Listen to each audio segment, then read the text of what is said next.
5인 집의 막내딸입니다. 보통 이렇게 아들이 위에 줄줄이 있고 아래에 딸이 있으면 오빠들이 정말 여동생한테 껌뻑 죽어 어쩔 줄 몰라 한다거나 아니면 막내딸이라 엄마 아빠의 사랑을 듬뿍 받고 자란다거나 오빠들이 왜 엄마 아빠는 여동생만 예뻐하냐라며 역으로 질투하는 경우가 많잖아요. 그런데 저희 집은 전혀 그런 집이 아니었습니다.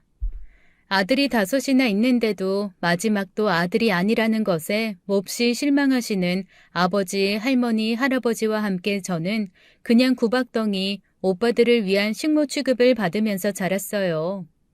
그래서 어렸을 때부터 누군가가 저를 차별하는 걸 저는 세상에서 가장 싫어했습니다.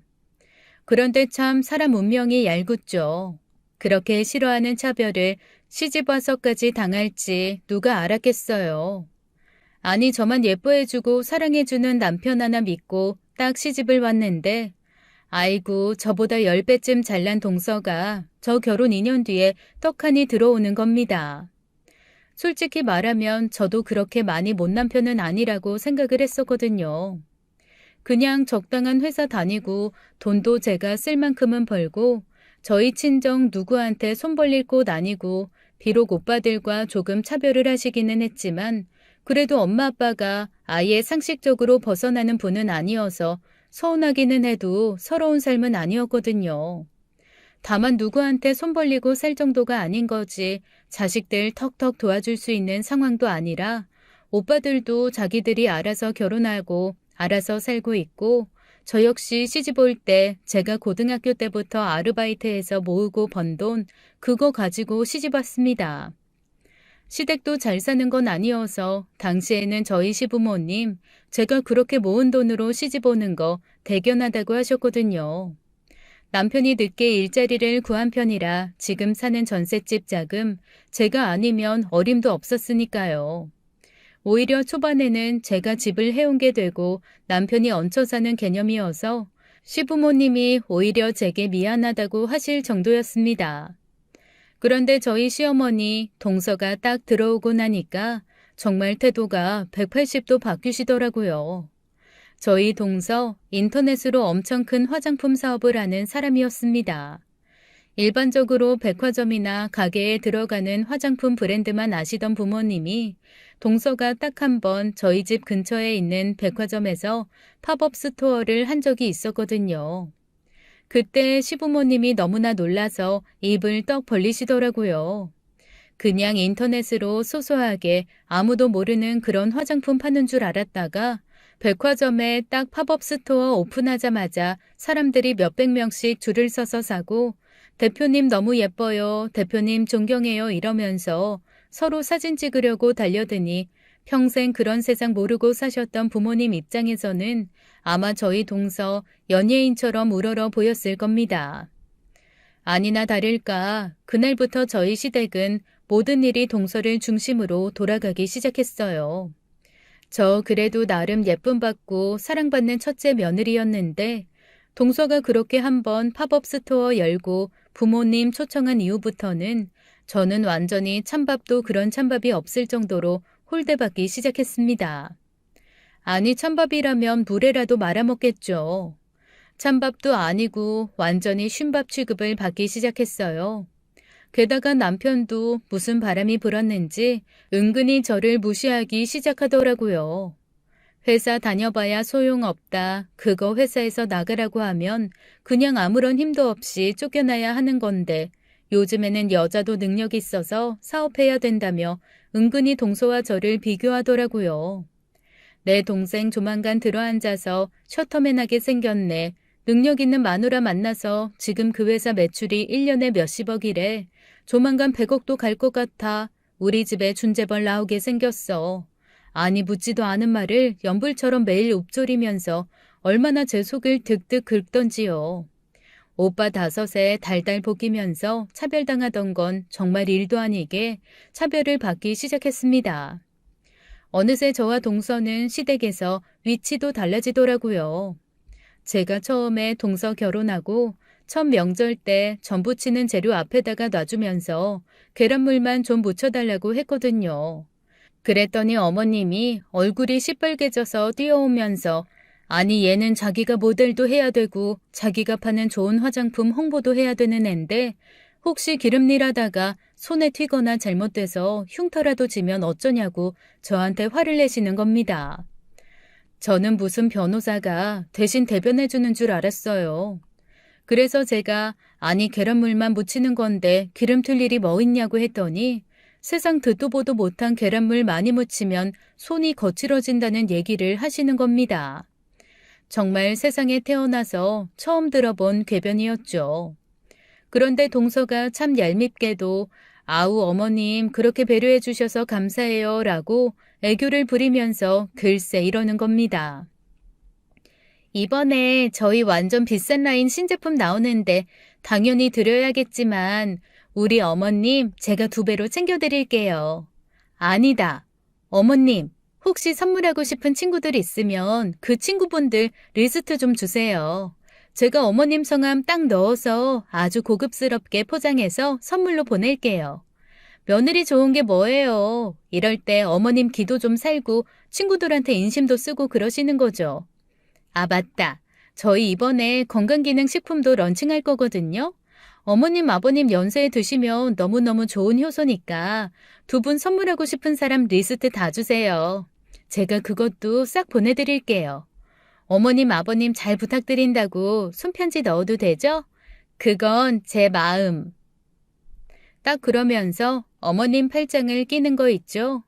그랬더니 시어머니 입이 귀에 걸리면서 역시 능력이고 사업하는 며느리를 만나니 선물 스케일도 달라진다며 저만 빼고 어찌나 호호호 즐거우신지 결국 그날 앉아서 저는 혼자 전을 다 부치고 동서는 곱게 앉아 제가 깎아다 준 과일 먹으며 어머니 아버지 앞에서 그냥 놀기만 했다니까요.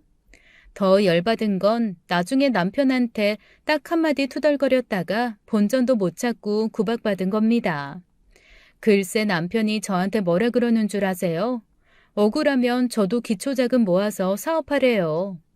그러면서 뒤에 한마디 붙이는 겁니다. 하긴 넌 하려고 해도 못하긴 하겠다. 사업도 아무나 하냐? 다 능력 있고 뭐 그래도 보고 배운 거 있고 그래야 사업을 하지. 장인어른 평생 마이너스 손이었다며 뭐만 하면 망하시는 분. 에휴, 그래. 넌 그냥 남의 돈 받으면서 직장이나 다녀.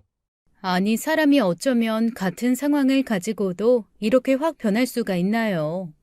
그 전에 제가 친정아빠가 이런저런 사업하다가 다 말아먹고 지금 하고 계신 마지막 사업은 그래서 크게 안 키우고 안정적으로 하시고 있다 이런 얘기를 할 때 남편이 그랬었거든요. 사람이 한번 실패하면 그걸로 무너지게 되어 있는데 저희 아빠 참 훌륭하시다고요. 그래도 가족들 위해 포기하지 않고 끝까지 버티며 일하시는 거 너무 존경스러운 부분이라고요. 그러면서 사람이 한번 사업의 맛을 느끼면 자꾸 확장하고 싶은 욕심을 이기는 것이 가장 힘든 건데 그거 이겨내고 이렇게 현상 유지 충실하게 하시는 거 참 대단하다며 저한테 그런 아빠 자랑스러워 하라고 했었거든요. 사실 그때 그렇게 말해주는 남편에게 너무 고마워서 눈물 나는 걸 꾹 참았던 기억이 있는데 아니 똑같은 사실이 어떻게 동서 출몰 이후 능력 없는 아빠 밑에서 배운 게 없어 사업도 못하는 반푼이 취급을 받는 데 쓰인답니까? 친정까지 딱 건드리고 넘어가니까 제가 진짜 못 참게 화가 나더라고요. 네, 동선의 친정 아주 잘 삽니다. 아버지도 건설회사 하셔가지고 꽤 부자고 동서가 처음에 사업 시작할 때도 그래 얼마든 잃어도 상관없으니 한번 도전해보고 싶은 거 도전해봐라. 사업이라는 건 원래 망해도 보고 흥해도 봐야 된다라면서 2억이나 되는 돈을 턱 담보도 없이 투자해 주셨다고 하더라고요. 예쁘장한 얼굴에 그래도 공장 잘 만나고 마케팅 잘해서 어쨌거나 사업이 성공을 하고 그 친정 아버지도 대주주로 딱 앉혀드리고 나니 저희 시부모님이 혹시 우리한테도 뭐 떨어질 것 없나 기웃기웃 하실만 하죠. 그리고 동서 시집 올 때쯤 저희 시부모님이 오래 살던 아파트 처분하고 주택 지어서 이사하신다고 한참 분주하실 때였거든요. 그때 저희 친정 부모님이 그래도 큰돈 들여 집 지어 이사하시는데 사돈집에 청소기 하나 정도 사드려야 하지 않냐 하셔서 저는 그것도 정말 큰 선물이라고 생각해서 부모님께 감사하고 죄송한 생각 가지고 있었는데 아니 동서 친정에서 갑자기 건축자재를 최고급으로 제공하겠다고 나선 거예요. 집 시공해 주기로 한 업체에서 깜짝 놀라더라고요. 고급 주택 지어 사시는 대기업 회장, 사장님 집에나 한정적으로 납품하는 자재라며 자기네들 같은 소규모 회사는 매입조차 안 되는 걸 어디서 구했냐고 하는 겁니다. 저희 시부모님 어깨에 얼마나 힘이 들어가셨는지 둘째 사돈이 이 회사 운영한다고 거만하게 목에 힘을 주고 말씀하시는데 순간 속으로 이런 생각이 들었습니다. 청소기 아무리 비싼 걸 사드려봐야 티도 안 나겠다고 말이죠. 그래서 그냥 엄마 아빠에게 시부모님이 마음만 받겠다고 했다, 사주지 않으셔도 된다 그러고 말았습니다. 그랬는데 저희 시부모님 진짜 너무하시긴 하더라고요. 집 짓고 저희 부모님은 초대 한 번을 안 하시더니 동선의 부모님은 이사하고 집 정리되자마자 초대해서 마당에서 불 피워 한우 굽고 두 손 가득 반찬 들려 보내는 거 있죠. 저는 뭣도 모르고 불려나가 설거지하고 청소하고 완전 식모 노릇하고 돌아왔고요. 이제나 저제나 저희 부모님도 부르시려나 기다렸는데 초대할 생각조차 안 하시더라고요. 그때는 정말 많이 서운했습니다. 게다가 저희 동서 얼마나 머리를 잘 쓰는지 결혼하고 1년 정도 지났는데 갑자기 아주 진지하게 저희 시부모님한테 그러는 겁니다. 두 분 회사에 감사 이사 이런 직함을 드릴 테니 혹시 회사에 작게라도 투자하실 생각 있냐고 말이죠. 평생 살림만 하신 어머니와 작은 회사 전전하면서 사셨던 아버님이 갑자기 감사와 이사 얘기가 나오니 갑자기 귀가 번쩍 뜨이신 듯 했습니다. 아이, 그런 자리를 우리를 줘도 되냐? 어머 아버님, 그게 무슨 말씀이세요? 이제 우리 가족이잖아요. 제 회사가 곧 아버님 회사고 어머님 회사죠. 그런데 말로만 아버님 회사, 어머님 회사라고 하는 거 너무 뻔세 없으니까 두 분 그래도 서류상으로 저희 회사에 발 하나씩 담그시는 거 좋지 않겠어요? 저희 조만간 해외에 지사도 만들고 전국 각지의 매장도 많이 늘릴 거예요. 작년에 주식회사로 전환해서 투자하시면 보유한 주식에 따라서 배당금도 나오고요. 주식 오르면 아마 그것만으로도 생활비 되실걸요? 어머님, 아버님, 저랑 같이 경영한다 생각하시고 투자해 주시면 돼요. 어머, 그러면 당연히 투자해야지. 평생 월급 쪼가리만 믿고 살다가 이런 기회 줘서 너무 고맙다. 네가 귀인이다, 귀인이야. 동서의 말에 홀딱 넘어간 저희 어머님, 아버님은 그때부터 없는 재산 득득 긁어모으기 시작하셨습니다. 근데 저는 뭔가 느낌이 이상한 거예요. 사실 저희 오빠 5 중에 3명이 사업하거든요. 2명은 얌전히 회사 다니고요. 그런데 저희 아버지도 계속 사업했다가 망했다가 하신 분이잖아요. 제가 직접 회사 경영을 하지는 않았어도 집에 있는 남자 6이 앉으면 사업 얘기, 회사 운영하는 얘기를 해댄 세월이 10수년입니다. 친정에서 보고 들은 게 사업하면서 가족들 끌어들이면 안 된다, 함부로 서류에 사인하면 안 된다 이런 말들이었는데 아무리 잘 나가는 사업이라지만 그렇게 부모님한테 한 자리를 준다는 게 저는 정말 이해가 되지 않았어요. 그런데 제 멍청하고 어리석은 남편은 나중에 집에 와서 그게 서운한지 안달복달 아주 몸서리를 치더라고요. 그러면서 애꿎은 자기 남동생 원망까지 하는 겁니다. 아니 어머님 아버지에게 그렇게 한 자리 줄 거면 형인 자기한테도 말이라도 해봐야 되는 거 아니냐. 그러면 내가 이 집을 담보로 해서라도 돈을 뽑아 좀 넣을 텐데라고 하길래 제가 정말 정색을 하고 덤볐습니다. 이 집에 들어간 전세금 내 피땀 눈물로 모은 돈이고 그 무엇으로도 담보대출 안 받을 거고 동서 회사랑 일도 관련 없이 살 거니까 그렇게 알라고 말했죠. 그랬더니 남편이 저를 엄청 한심하게 보면서 혀를 차더라고요. 그러면서 저한테 이러는 거 있죠? 네가 그래서 평생 푼돈 월급쟁이하고 사는 거야. 사람이 뭔가 도전하는 마음도 있고 시도를 해보겠다는 마음도 있어야 큰 돈을 벌지. 그렇게 몸살이고 기회가 와도 찾지를 못하니 네가 큰 돈을 벌겠냐? 에휴, 내가 팔자가 꼬여서 너같이 좁은 여자랑 산다 살아. 저 사실 연애하면서도 그리고 결혼 생활하면서 남편이랑 싸워본 적이 없거든요. 그런데 저희 둘 사이의 일도 아니고 동서 때문에 남편한테 평생 들어본 적 없을 거라 생각한 비난의 말도 듣고 이렇게 수시로 싸우게 되니까 정말 너무너무 속이 상하더라고요. 속에서 자꾸만 천불이 솟았습니다. 게다가 동서도 참 은근히 저를 득득 긁었어요. 한 번은 저한테 따로 만나자고 해서 저를 불러내더니 자기 백화점 팝업 스토어로 데리고 가는 거예요. 동서가 저를 데리고 간 곳은 동네 백화점이 아니라 1시간 정도 떨어진 곳 팝업 스토어였습니다. 그러더니 은근히 저한테 박스 좀 날라달라, 이것 좀 해달라 일을 시키다가 여기서 시험 모델 좀 해달라 하면서 슬그머니 더 많은 일을 떠맡기는 거 있죠. 그래서 제가 처음에 박스 한두 개는 호의로 날라주다가 그 이후에는 나 뒤에 일정이 있어서 가봐야 된다라고 했어요.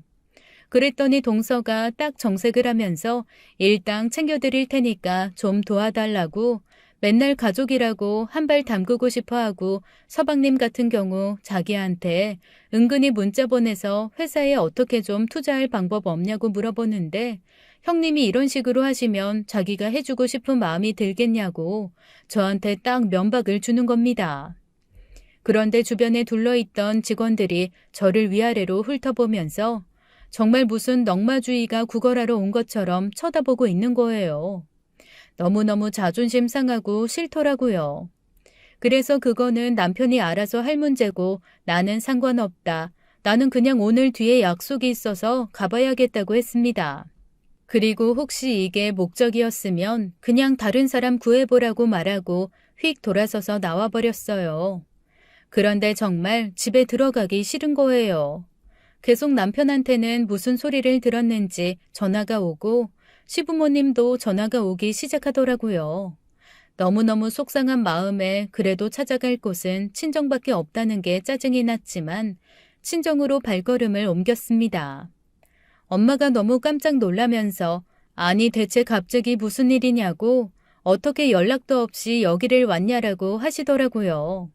그래서 입을 대빨 내밀고 말 안 하다가 투덜거리면서 이런저런 일이 있었다라고 했는데 세상에 엄마는 엄마더라고요. 평생 오빠들이랑 저 차별하면서 오빠들만 예뻐해줘서 저는 그냥 주워온 자식인가 보다. 내가 무슨 일을 당하고 우리 엄마는 상관도 안 하겠지라고 생각했는데 아니 엄마가 갑자기 미친년이라면서 동서욕을 한 바가지 하시는 거예요. 그러면서 네 시부모들 눈이 쪽째지고 납작한 쪽제비 눈인 거 보고 자기가 상견례 할 때부터 속 좁게 그런 짓 할 줄 알았다나요? 시부모님 인상까지 들먹이면서 있는 대로 흥분을 하시더라고요. 오히려 당황한 건 저였습니다. 사실 그동안 시댁에서 차별당하거나 속상한 얘기 굳이 친정에 안 했던 건 해봐야 제 편 들어줄 것 같지도 않고 해서였거든요. 그런데 엄마가 이렇게 펄펄 뛰니까 사람 마음이 희한하대요. 누구 하나 기댈 구석이 되어주니 해결점이 생기지 않아도 마음이 풀리는 것이 그새 위로가 되었습니다. 아니 엄마 이럴 것까진 없어. 왜 이래 엄마답지 않게. 좋으면서도 좀 당황해서 엄마를 말렸는데 엄마는 화를 그칠 생각이 없더라고요. 너무 화가 난다며 대체 뭐 얼마나 잘난 여자길래 내 딸을 그런 식으로 취급하냐며 성질을 버럭버럭 내는 겁니다. 그래서 사실 저는 속으로 엄마도 잘할 때 나 그렇게 취급했잖아. 엄마가 그렇게 취급해서 내가 어디 시집 가서도 그런 취급받고 사나 보지 라는 말이 튀어나올 뻔했지만 그래도 태어나서 처음으로 엄마가 제 편을 들어준다는 거에 살짝 감동한 상태기도 했고 더 이상 말을 보태면 안 될 것 같아서 아무 말도 안 하고 엄마에게 흥분하지 마라 고맙다라고만 하고 일단 넘겼습니다. 그리고 쉬라고 방으로 저를 들여보내는 엄마 등살에 그냥 방에 들어가서 저도 모르게 잠들어 버렸어요. 그런데 제가 자는 동안 엄마가 그 얘기를 저희 오빠한테 했나 봐요. 오빠랑 새언니들한테 돌아가면서 전화가 오는 거예요. 그러면서 기죽지 말라고, 그래도 우리 곁에 네가 있다고 그렇게 위로를 하는데 기분이 묘했습니다. 평생 쓸데없을 줄 알았던 형제들이 그래도 든든하게 제 뒤에 자리매김해주고 있는 것 같아서 조금 기분이 풀리더라고요. 비록 그 사람들이 저한테 직접적으로 도움이 되거나 저희 시부모님한테 뭐라고 해줄 건 아니었지만 그래도 저한테 그렇게 위로를 하고 그런 말을 해준다는 것 자체가 저한테는 근본적인 마음의 위안이었으니까요. 그리고 친정에서 나름 힐링을 하고 집에 돌아왔는데 아이고 집에 복병이 기다리고 있더라고요. 시어머니랑 남편이 도끼 눈을 하고 저를 기다리고 있는 겁니다. 저를 보자마자 시어머니는 대뜸 아니 너는 사업한다는 동서가 일당까지 챙겨준다고 집에서 놀고 있는 너 배려한다고 그렇게 데리고 나갔는데 그거를 그런 식으로 받아치고 왔냐?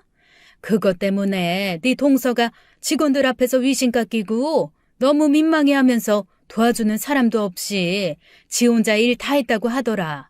하고 싫은 소리부터 하시더라고요. 그러면서 네 남편한테 돈 보냈대 그러는 겁니다. 그래서 제가 너무나 당황해서 남편한테 네가 대체 무슨 돈을 받았냐라고 했더니 글쎄 동서가 남편한테 전화해서 울먹거리며 이랬다는 겁니다. 사실 오늘 형님 기분 좀 풀어드리고 저희 가게에 좀 구경도 시켜드리고 같이 일하면 일당으로 챙겨드리려고 50만 원 준비해 왔었거든요. 그런데 형님이 오해하고 그냥 가버리셨어요. 그 마음의 위로가 안 되겠지만 일당 50이라도 전해드리고 형님 기분 푸시라고 해주세요. 글쎄 그렇게 말하면서 남편한테 50만 원을 보냈다는 거 있죠. 정말 차라리 가만히나 있지 이런 식으로 사람을 2번 죽이나 싶었습니다. 아니 거기서 자기가 돈을 보내면 저는 대체 뭐가 됩니까? 아주 고도의 지능으로 저를 엿먹이는 거다라는 생각이 들어 남편한테 버럭 소리를 질렀습니다. 아니 그 돈을 왜 받아? 거지야? 내가 다 이유가 있어서 안 받은 건데 그걸 넙죽 받아? 당신은 자존심도 없어? 그랬더니 시어머니가 저한테 마구 삿대질을 하면서 그러시더라고요. 하여간 너는 처음에 시집 올 때부터 우리 집에 1도 도움이 안 됐어. 그리고 네 남편이 거기서 돈을 거절하면 얼마나 둘째의 마음이 불편하겠니? 다 배려해서 받은 거고 너 생각해가지고 자존심 상하는 거 꾹꾹 참고 받으면서 무마시킨 것도 모르고 지금 남편한테 네가 이게 뭐 하는 짓이야? 시어머니가 저를 쥐잡듯 잡으려고 하시더라고요. 그러면서 글쎄 성질머리가 저 따위라 회사에서 쫓겨난 거 아니냐고 남편한테 그러는데 그 말 듣고 제 눈이 뒤집어졌습니다. 사실 제가 다니던 회사가 너무 어려워져서 권고사직으로 오래 다닌 사람부터 일종의 명예퇴직 비슷하게 처리되었거든요. 남편에게 자세하게는 말 안 하고 퇴직금 받은 것도 비밀로 하고 그냥 회사가 사정이 나빠져서 쫓겨났다라고만 얘기했는데 그걸 그새 앞뒤 다 잘라먹고 제가 회사에서 쫓겨난 걸로 얘기를 해버린 모양입니다. 당연히 시어머니야 구체적인 상황을 모르시니 제가 회사 그만둔 거 회사에서 내보낸 거라고 생각하시지 않겠어요? 그 얘기를 쪼르르 어머니한테 한 남편이나 다시 그 얘기를 동서한테 해서 함부로 불러내 일 시켜도 된다고 생각하게 만든 시어머니나 다 똑같은 사람들이다 싶었습니다. 그러면서 한편으로는 퇴직금 받은 거 말 안 해서 다행이라는 생각이 들더라고요. 어머님이 바로 뒤이어서 한 얘기가 제 퇴직금에 대한 거였거든요. 아니, 좀 번듯한 회사라도 다니다가 그만둬야 퇴직금도 두둑히 나오고 그러는 거 아니니? 그렇게 목돈 생겼을 때 둘째네 회사에 턱턱 돈 좀 보태주고 사업에 투자 좀 하고 그러면 좀 좋아? 아이고, 쥐꼬리만한 월급 받는 족족 다 써버리고 집도 이게 대체 무슨 꼬라지에 사는 건지. 에휴, 이래서 집에 사람이 잘 들어와야 돼. 우리 장남 기죽어서 어떡한다니? 정말 어이가 없어서 저는 다시 밖으로 나와버렸습니다. 제 뒤에다 대고 버르장머리 없이 시어머니가 얘기하고 있는데 저러고 뛰쳐나간다며 대체 친정에서 뭘 배웠는지 모르겠다고 버럭버럭 소리를 지르시는데 정말 서러움이 목 끝까지 올라오더라고요. 제가 저희 오빠 5의 아내 중에 넷째 언니랑은 조금 친하거든요. 그 올케 언니도 위로 오빠들이 많아서 제 입장을 잘 이해하고 달래줍니다. 당장 생각나는 사람이 넷째 언니밖에 없어서 전화를 했더니 넷째 언니가 반갑게 받으면서 안 그래도 얘기 들었다며 얼마나 속상하냐고 하길래 방금 있었던 일을 또 말을 해줬어요. 그랬더니 넷째 언니 불같이 화를 내면서 당장 자기 집으로 오라는 겁니다. 남편이 싹싹 빌기 전까지는 절대 집에 들어가지 말라고 저한테 씩씩거리며 화를 내더라고요. 그래서 저는 그로부터 한 2, 3일 오빠 집에 신세를 졌습니다. 뭐라고 저한테 한마디 할 줄 알았던 넷째 오빠도 아무 말 하지 않고 그냥 사내 자식이 그딴 식으로밖에 못하냐면서 남편 욕을 한 번 하고 그거 언제 한번 불러다가 무릎 꿇려야겠다는 얘기만 하더라고요. 제가 집을 나와 있는 동안 남편은 야속하게도 한 번 어디냐는 문자 한 번이 없었습니다. 그래서 남편이 출근하고 없는 동안 본격적으로 짐 챙겨 나와 다시 넷째 오빠 집으로 들어갔더니 그제야 연락이 오더라고요. 퇴근하고 왔는데 제 짐이 없으니 아차 싶었던 모양이죠. 처음에는 자기 잘못한 거 없다는 듯 뻐기더니 저희 오빠들이 차례대로 전화해서 난리를 치니 또 꼬리를 내리더라고요. 이 사람이 희한하게 저희 오빠들을 좀 무서워하거든요.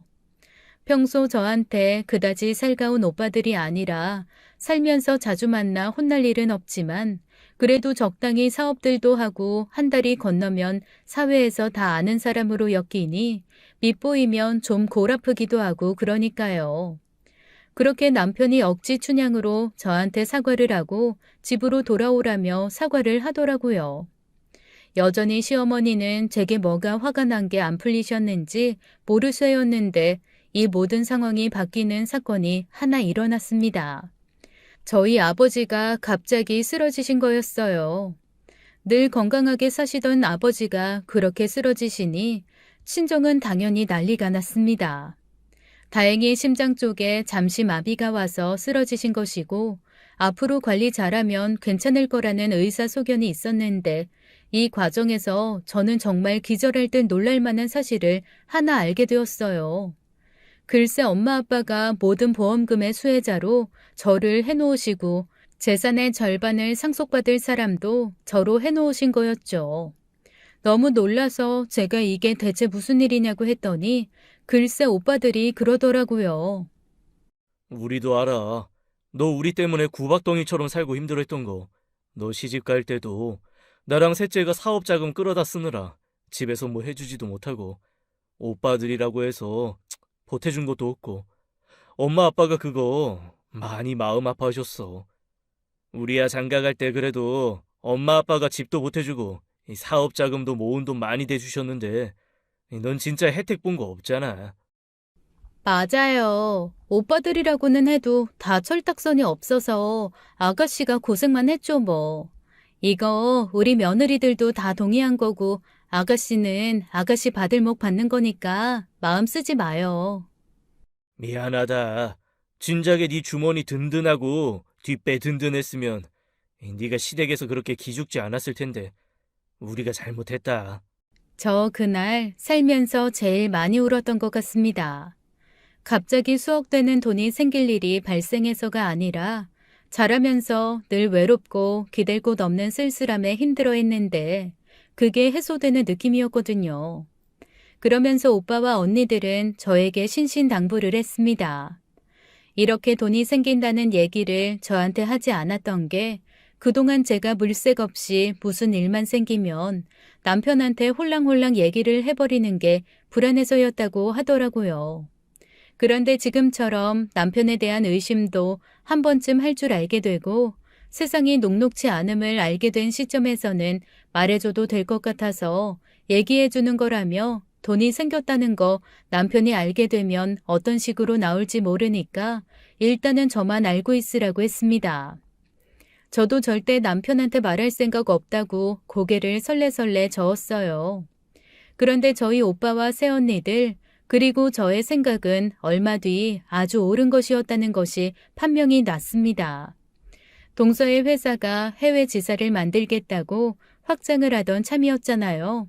그런데 갑자기 그 해외 쪽에 문제가 크게 생겨서 그동안 여기저기서 끌어서 냈던 자금도 돌려받지 못한 채 회사가 휘청이며 어려워지는 상황이 된 거였어요.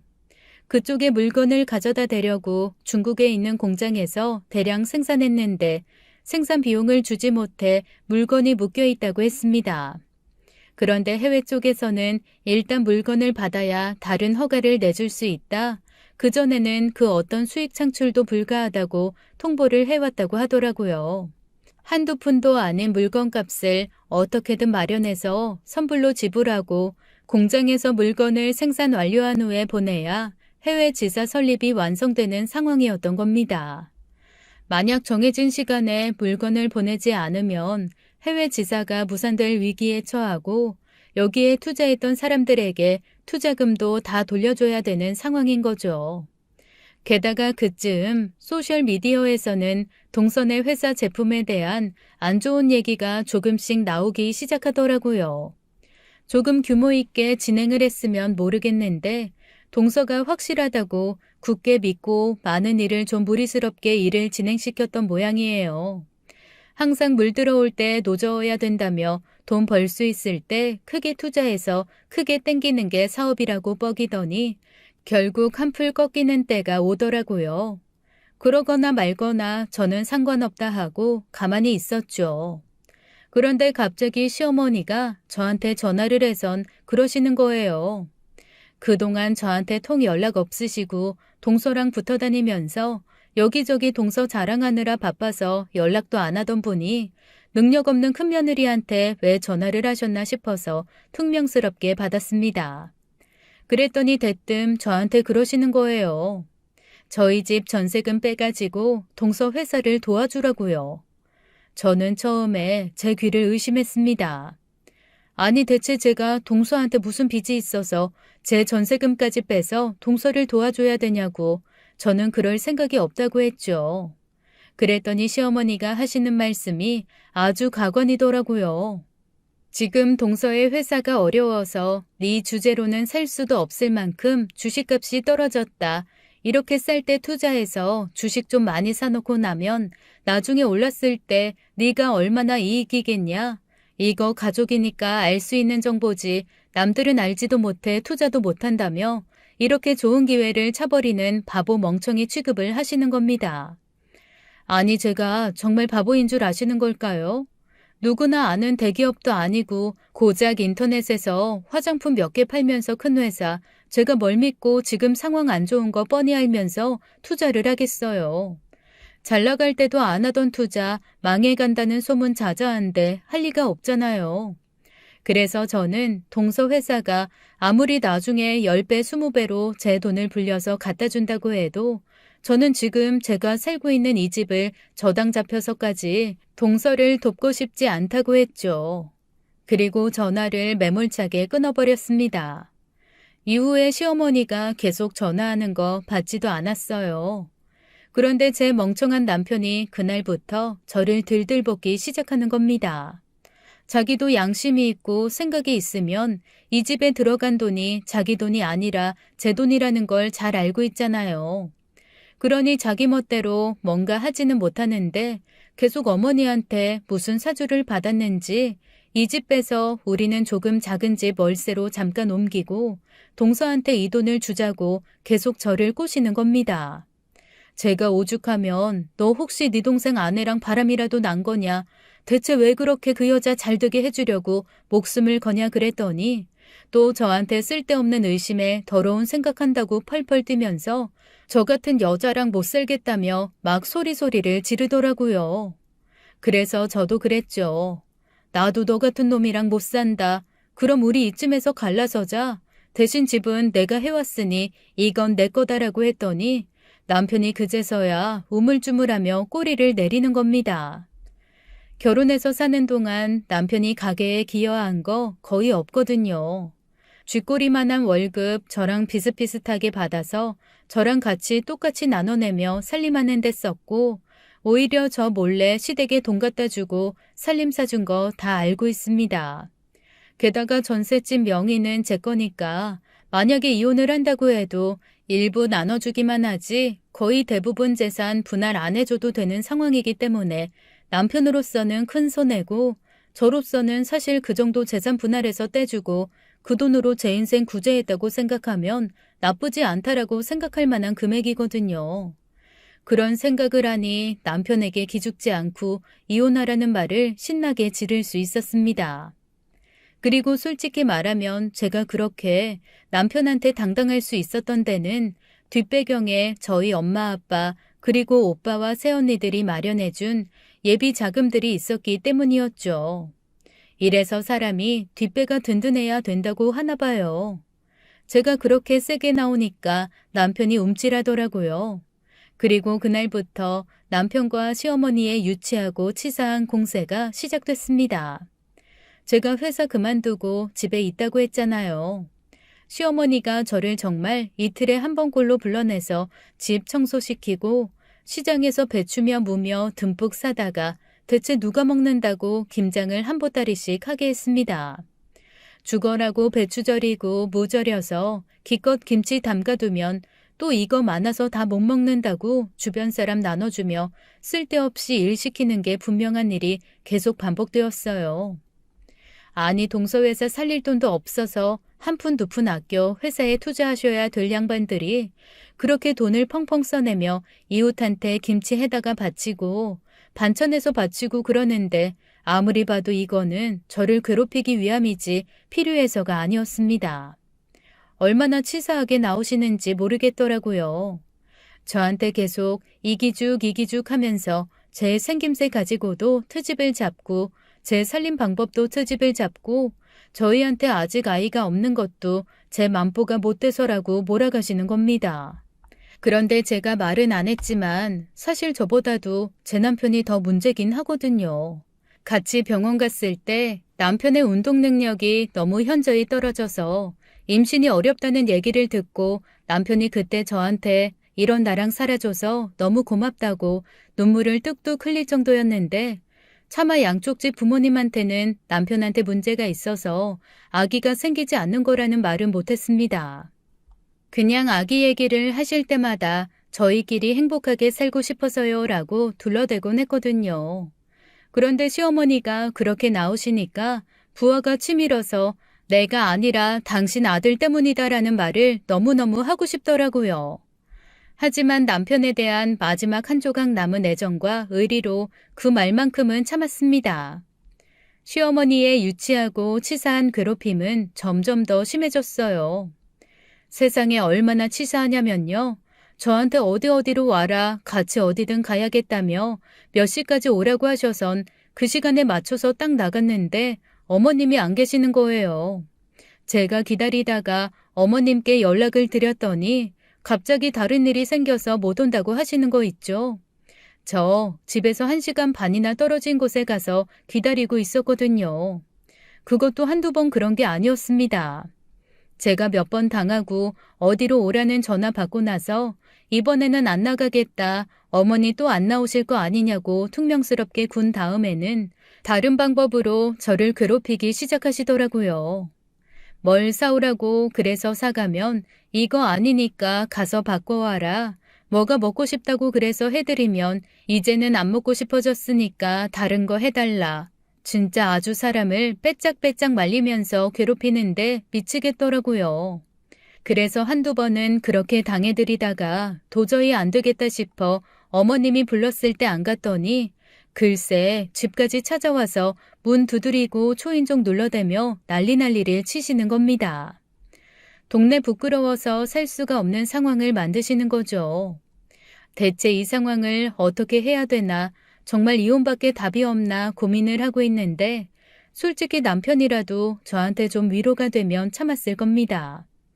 그런데 남편이 더했으면 더했지 덜하지 않다는 게 문제였죠.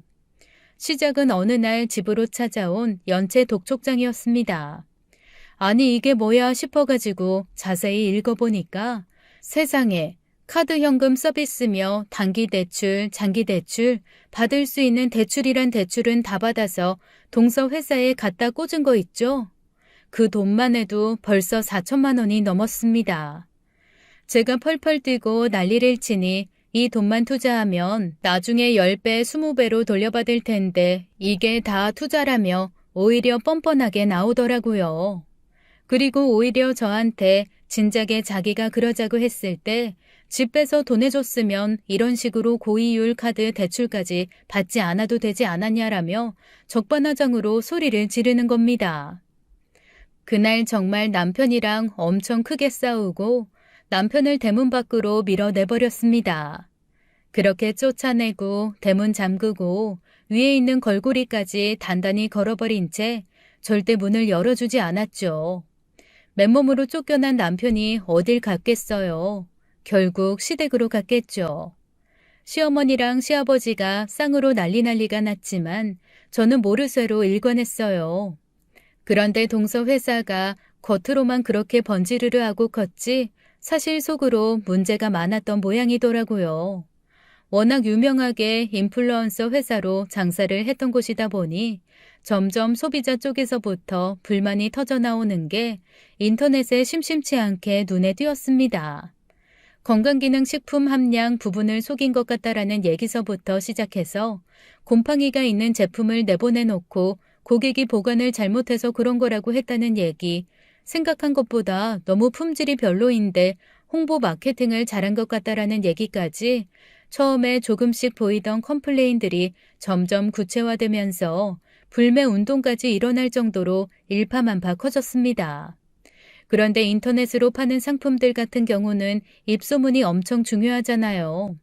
그동안 어떻게 유지를 해왔던 건지 몰라도 하루아침에 안 좋은 이야기들로 도배가 되기 시작하면서 찬양 일색이던 동서회사, 동서라는 사람 자체를 비난하는 사람들까지 생겼습니다. 그동안 소리내지 않고 있던 불만 세력들이 우후죽순처럼 터져나왔다고나 할까요?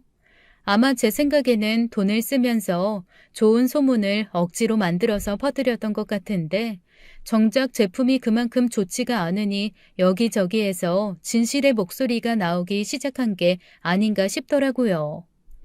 저 역시도 솔직히 어머님이 적선하듯 주신 동선의 회사 화장품이랑 건강기능식품 발라보고 먹어봤거든요. 그런데 화장품은 바를수록 뾰루지 같은 게 자꾸 나고 건기식은 먹으니까 위가 좀 불편해서 둘 다 쓰다가 말았습니다. 어머님이 너무 좋지 않냐고 계속 물어보시는데 괜히 저한테는 안 맞는다고 하면 애가 촌스러워서 그런 것도 제대로 못 즐긴다고 또 구박을 들을까봐 그냥 좋더라, 잘 맞더라 하고 말았거든요. 그런데 저 같은 사람이 한둘이 아니었던 모양이더라고요. 이쯤 되면 회생이 불가능하겠다 싶은 생각이 문외한인 저한테도 들기 시작했는데 시댁 식구들은 전혀 그런 기미를 눈치채지 못한 듯 했습니다. 아니면 알면서도 모르는 척 쉬쉬하는 것일 수도 있겠죠.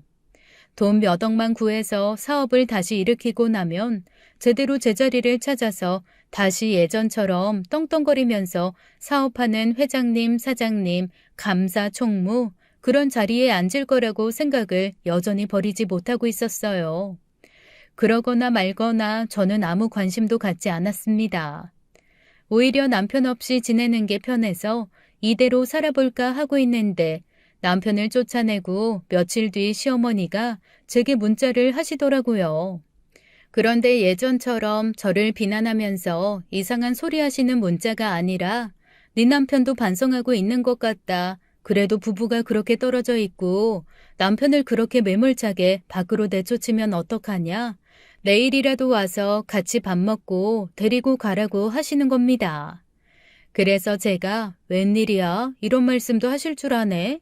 라는 생각이 들어서 그제야 남편에게 전화를 했죠. 그랬더니 아니나 다를까 남편이 잔뜩 기죽은 목소리로 제 전화를 받아서는 그동안 미안했다. 내가 잘못했다. 다시는 너한테 그런 짓 하지 않으마라고 사과를 하더라고요.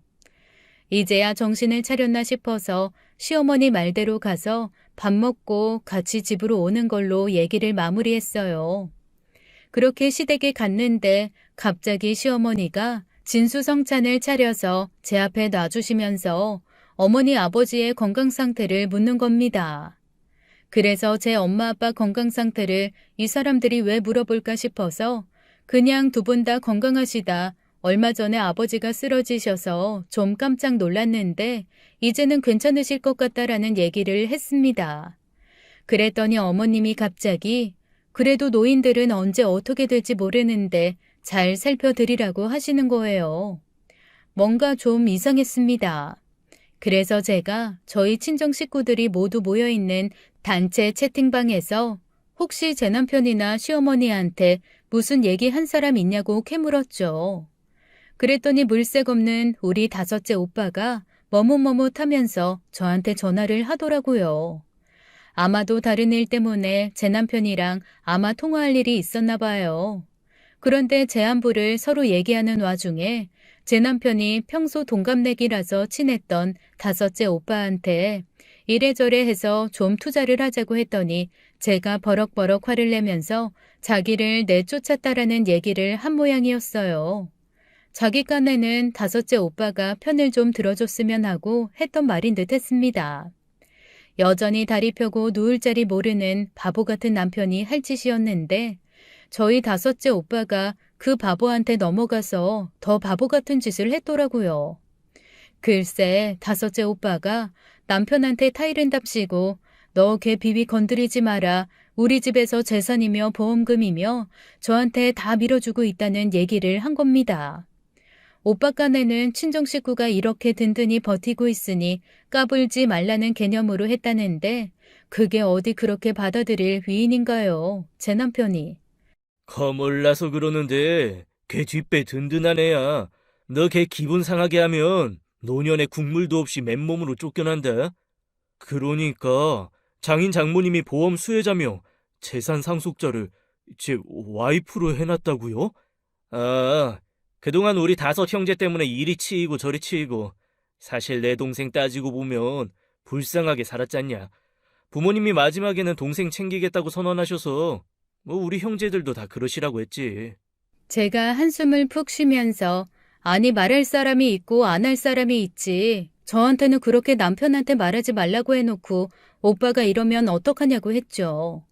그랬더니 몹시 미안해하면서 자기 깐에는 뭔가 경고 같은 것을 주고 싶었대요. 어쩌겠어요. 일부러 그런 것도 아니고 엎질러진 물이었죠. 그제서야 왜 어머니하고 남편이 꼬리 싹 내리고 저한테 설설 기었는지 알겠더라고요. 어떻게 하든 저를 구슬러서 그 돈 자기네들이 써볼 요량이었던 거죠.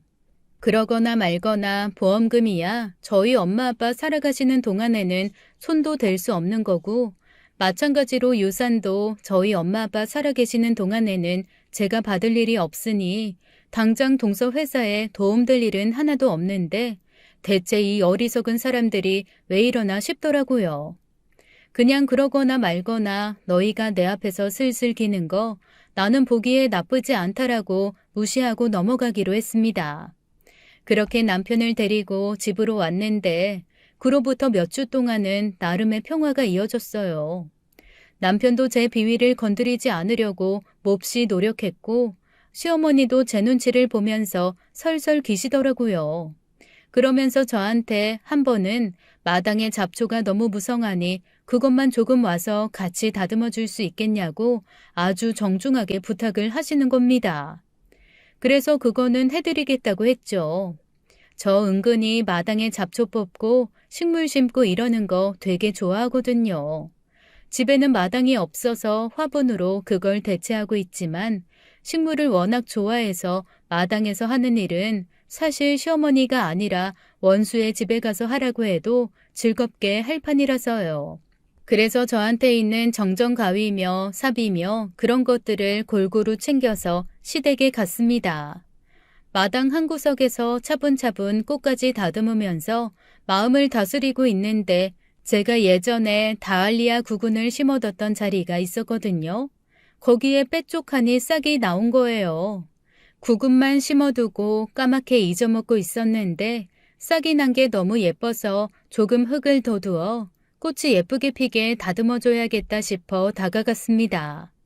그런데 자세히 보니까 다알리아 구근의 싹이 아니라 뭔가 천조각 같은 것들이 밖에 튀어나와 있는 거더라고요. 마당에 대체 천조각에 묻혀 있을 일이 뭐가 있지라는 생각에 파서 한번 꺼내보았습니다. 그랬더니 노랗고 빨간 천에 뭔가가 똘똘 쌓여가지고 나오더라고요. 대체 이게 뭔가 싶어서 펴봤습니다. 노란색 종이에 빨간 글씨가 잔뜩 적혀 있는 게 부적 같았어요. 그런데 충격적인 것은 그 뒷면이었습니다. 뒷면에 글쎄 저희 엄마 아빠의 이름과 생년월일이 적혀 있는 거예요. 순간 너무 소름이 돋았습니다. 저희 엄마 아빠 한자 이름 정도를 제가 모르지는 않고 생일을 모르지는 않잖아요. 그래서 너무 무서워서 대체 이게 뭘까 싶어 일단 사진을 찍었죠. 사진을 찍고 제가 평소에 이것저것 많이 물어보는 커뮤니티에 올렸습니다. 저희 시댁 앞마당에서 이런 걸 발견했는데 이게 대체 뭘까요? 뒤에는 사람 이름과 생년월일이 적혀 있었습니다라고 올렸더니 어떤 사람이 댓글을 달아주더라고요.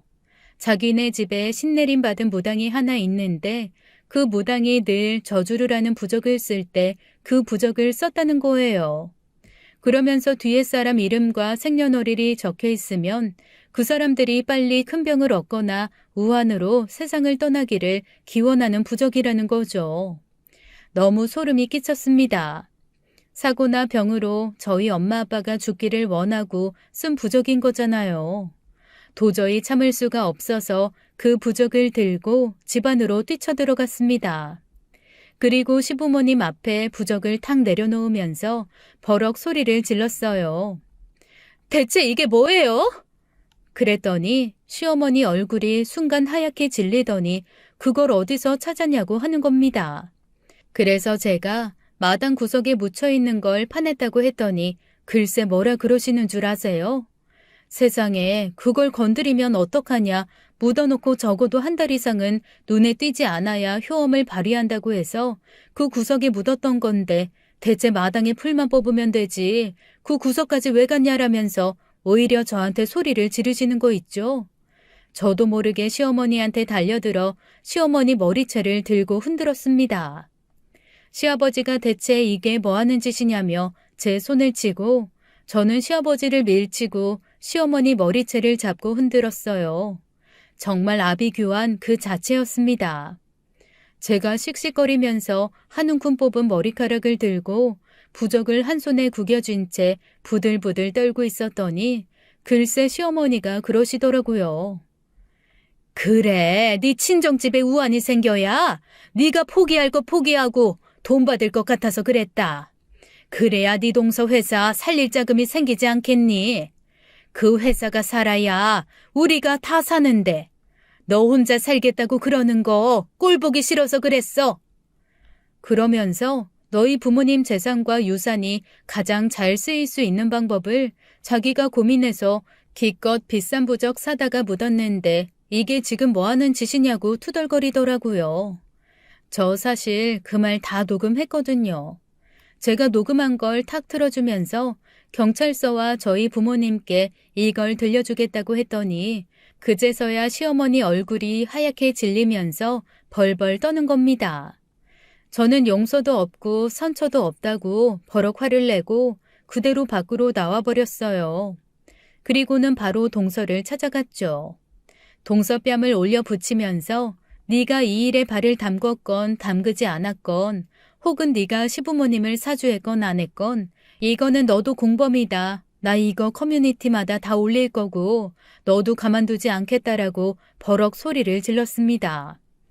그리고 남편한테 녹음된 파일 보내주면서 경찰서에서 보자고 했죠.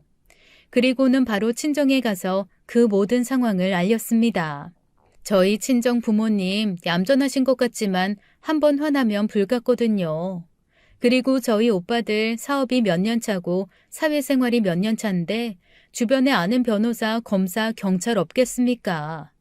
인맥이라는 인맥은 총동원해서 저희 집 식구는 시댁을 공격하기 시작했습니다. 그동안 제가 받았던 서름을 다 되갚아 받을 요량이었어요. 시댁에서는 그제야 잘못했다며 선처를 빌었고 동서는 자기는 몰랐다며 발뺌을 했지만 그동안 시부모님이 동서한테 갖다 준 돈, 제 남편이 갖다 준 돈, 그리고 동서가 다른 데서 돈을 끌어오기 위해 시부모님을 보증인으로 해서 쓴 각종 서류들이 나오더라고요. 결정적으로 시어머니가 부적을 쓴 그 점집이 동서 단골이더라고요. 시댁은 하루아침에 동서의 사업과 함께 쫄딱 망해버리고 말았습니다. 그리고 저는 남편에게 당당하게 이혼 서류를 내밀었어요.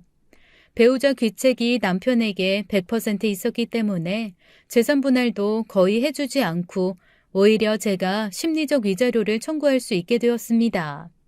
그 모든 과정에서 저희 다섯 오빠와 다섯 올케 언니 그리고 엄마 아빠가 얼마나 든든한 제 백이 되어줬는지 몰라요. 저 그동안 엄청 구박덩인 줄 알았는데 아니었더라고요. 사랑받고 귀한 막내딸이었습니다. 사실 남편과 이혼하고 제 인생을 찾은 것도 행복하지만 제가 그렇게 사랑받는 존재라는 걸 알게 된 게 더 행복해요. 저희 시댁 식구들 조만간 재판 앞두고 있습니다. 아, 동서는 회사 자금 횡령과 착복까지 걸려들어서 아마 실형은 피하기 어려울 것 같아요. 서방님도 이혼 준비하시는 것 같더라고요. 그거야 제 알바 아니지만요. 어쨌건 저희 부모님이 빨리 돌아가시고 아프기를 기원했던 그 못된 시댁 식구들 단단히 벌받기만을 바랄 뿐입니다. 지금까지 사연 읽어주는 남녀였습니다. 끝까지 함께 해주신 여러분 감사드리며 저희는 다음 사연으로 돌아올게요. 감사합니다.